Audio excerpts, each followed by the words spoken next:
All right, so this is going to be the first episode of the 1951 3100 build that we're going to be doing. This little truck right here, this is a customer build. What we're looking for here is kind of an era appropriate muscle truck or hot rod. Basically, if you come over here, take a look at this. It's got the factory straight six still in it. Runs and drives good. Not a lot of power. Top speed's about 50 miles an hour. Customer has always wanted one of these trucks, and he always liked growing up in the 60s and 70s when guys would pop the hood and you'd see a V8 in there.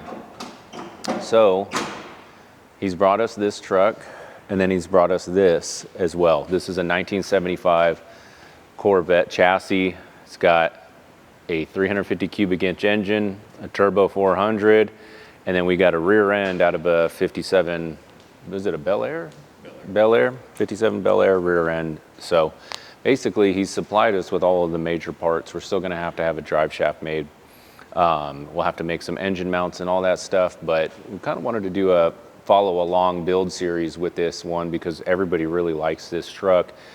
And it's not so common anymore. I mean, everybody's kind of doing LS swap and, you know, all this stuff. This is, for all intents and purposes, an era appropriate late 50s hot rod build, you know, with the exception of this engine, you know, being from a 75. But we don't want anything, there's no electronics going into it, none of that. And that may not sound that exciting to some people, but it's pretty exciting to us because everything these days is electronics and fuel injection and all that stuff. So going back in time a little bit with this should be a lot of fun.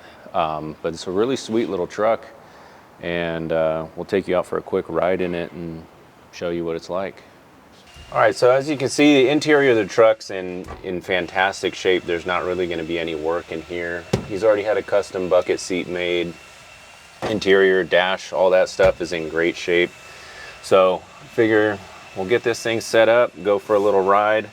One of my favorite features, but it'll be going away, the floor start, and understand why the customer wants to get rid of it, but it's a little bit clumsy and there's no neutral safety switch or anything in this vehicle, so you bump that on accident when you're getting in and the truck will go. So all right, you ready to go for a ride, Ryan?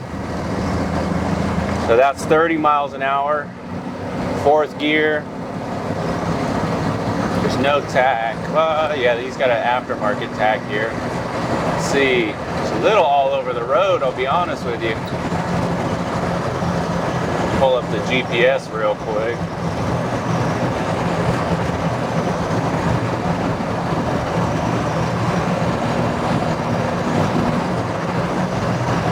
So the speedo's a little off, but it's not that bad. We're doing 50 downhill, wide open, 53. So it's not sustainable, you know, too high a RPM. You want to keep this thing down pretty low. Up 22, 23, 2400, you know, that way you're not overheating the motor or pushing it too hard. And that's 48 miles an hour. So that's a big complaint from the customer, is basically, you know, he likes to drive it, wants to drive it a lot, and it can't get anywhere on highway speed, basically. So we're gonna put the turbo 400 in it, new rear end with some different rear gears, try to get some more highway speed out of it, and a little 350, just something that could probably push a little taller gear. You know, I'm pretty excited for this build. A lot of people were, you know, he called several shops before he found us, and he said everybody was saying, oh no, LS motor, roadster shop chassis, like you got to do this, you got to do that. And he said, that's like literally, I don't want that. I could pay for that, I can have that, you know, I can afford that. He's like, I don't want that. I like an old truck. Some people like an old truck to ride like an old truck and to sound and feel like an old truck. And like I said earlier, he grew up in the 60s and 70s seeing these trucks, people V8 swapping them, and he thought, man, that's cool. He loves the style of the truck. Now, you know, you fix that issue with not having any power, really, you know, putting a nice little V8 in it. Now you got the truck that you want. So it should be a fun project. There's a lot of quirks about trucks, cars and trucks from this era. You know, this thing still got all the original clutch head screws on it. So you'll have to have a clutch head screwdriver to remove them. And there is no power steering. There's no way to even add power steering, really, because this is a steering arm. So the steering box has an arm that outputs directly to a pitman arm, or directly to a, you know, linkage. So there's no way to add power steering or anything to this thing. So we're gonna have some fun with trying to figure out all the geometry, how we're gonna kind of lay everything out. That horn sounds more like it's rattling the hood than anything. We might need to borrow one from the T-Bird, see what happens. But I'm pretty excited, Ryan. I know you're excited. Yeah. It's a pretty cool, I mean, this seat is awesome though.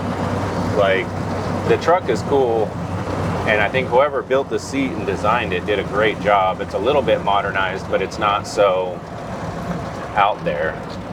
I mean, one thing we may have to talk to the customer about is making sure we do something with the brakes, because I'll tell you, you got to stand on them, that's for sure. And now you add a V8 and some taller gears, you might be standing on this thing and it's going to go right through whatever you're trying to avoid. I don't know. But man, this is a cool truck. You can just see, you know, I could see myself driving one of these. It'd be a good lunch date kind of vehicle. Take the old lady out, you know, beautiful day like this. You're not going to go very fast. You don't have to listen to her talk if you don't want to, you know. Pretty sharp little rig.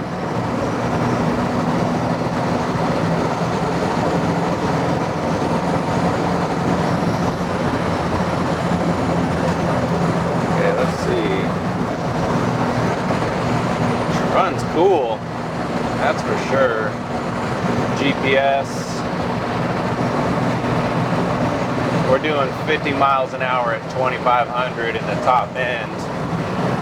With these old straight sixes, you really don't want to push them any higher than that for a long period of time.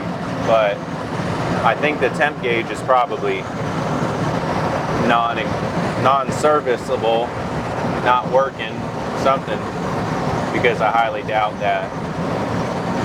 It's only running 110 degrees right now.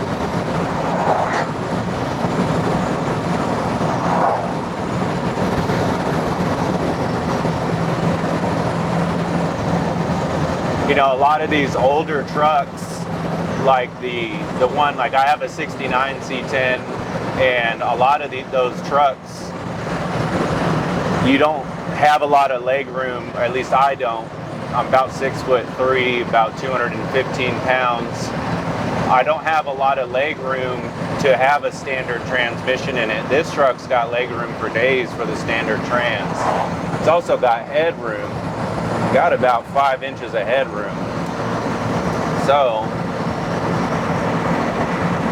pretty good. I like the proportions of it. Got some AC.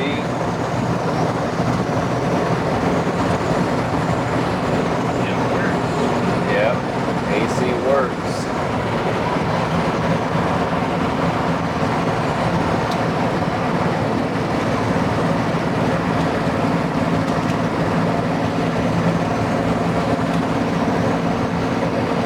It's only one vent.